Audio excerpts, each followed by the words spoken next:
February 2007. You know what that means? That's right.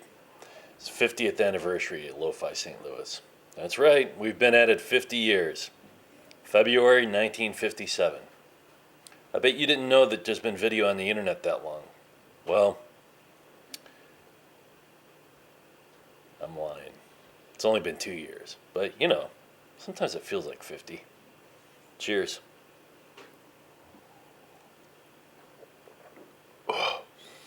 My name's Bill Streeter. This is Lo-Fi St. Louis. 2, 4, 6, 8, rock and roll, rock and roll. 2, 4, 6, 8, rock and roll, rock and roll.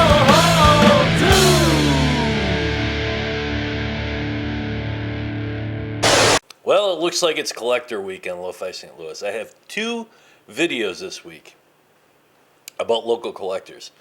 They both collect toys. One of them collects Star Wars toys. And then later in the week you'll see a video about a guy who collects a different kind of toy.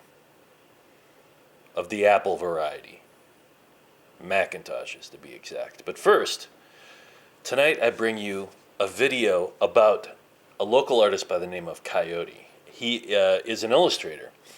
And he has a studio and a storefront here. And he opens it up once a week, and he calls it the Sci-Fi Lounge. Why does he call it the Sci-Fi Lounge? Because prominently on display in his studio, when you go there and hang out for drinks or whatever,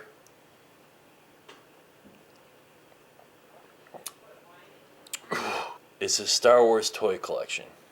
He has some vintage stuff, he has some new stuff, and he even has some stuff that's not Star Wars, but it's all sci-fi themed, mostly, and monsters. So, anyway, enjoy the Sci-Fi Lounge. Howdy, I'm Coyote, and this is the Sci-Fi Lounge, which is my art studio, and I open it once a week for people, friends, and people to come hang out. Cool.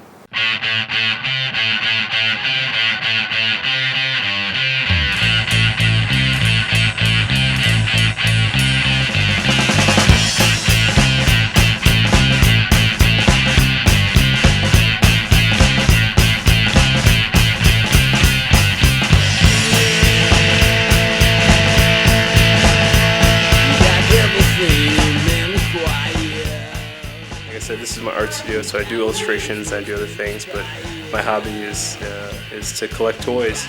On this side is kind of Star Wars and monsters and more Star Wars, and then again, a lot of people come in like they have like a lot of nostalgia. They oh, I had this, and oh yeah, I remember when I had that, and so I think it's just it kind of presents like a good feeling for everybody, like when they come in and they can see things that they remember from their childhood.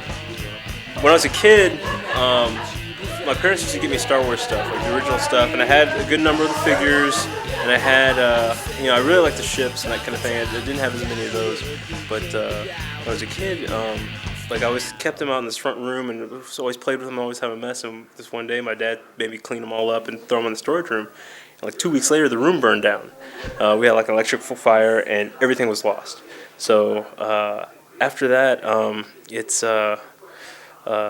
I started collecting some other things like Transformers and things like that. Star Wars was kind of going out of style or whatever, and but later on, like they started remaking them in the '90s, and that's kind of after I got out of college was when I started getting back into it. And it was actually a friend of mine when I worked at the art store who was also a big collector, and he got me kind of back into it. And I was like, this is the first time I've had like money and just, hey, I can do whatever I want with it. So I started finding some of the new stuff, but also like I'd use eBay and things like that, and got some of the older things as well. So I also spent some time working at a KB toy store, which also helped add a few things to the collection. And for a little while, I was just like really, I would go to antique malls and just all over the place to finding new and old stuff.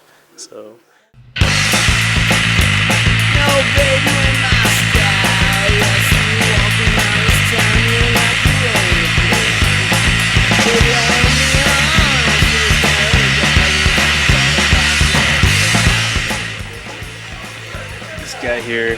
This is the original Godzilla with atomic breath there that comes out, and his fist shoots. Okay. This one you don't see very often. This is an original Rodan, and I've kind of put a Spawn rider on him, but that's one that I have not seen. Again, I haven't really looked for it, but you know, I think it is a really rare one. So.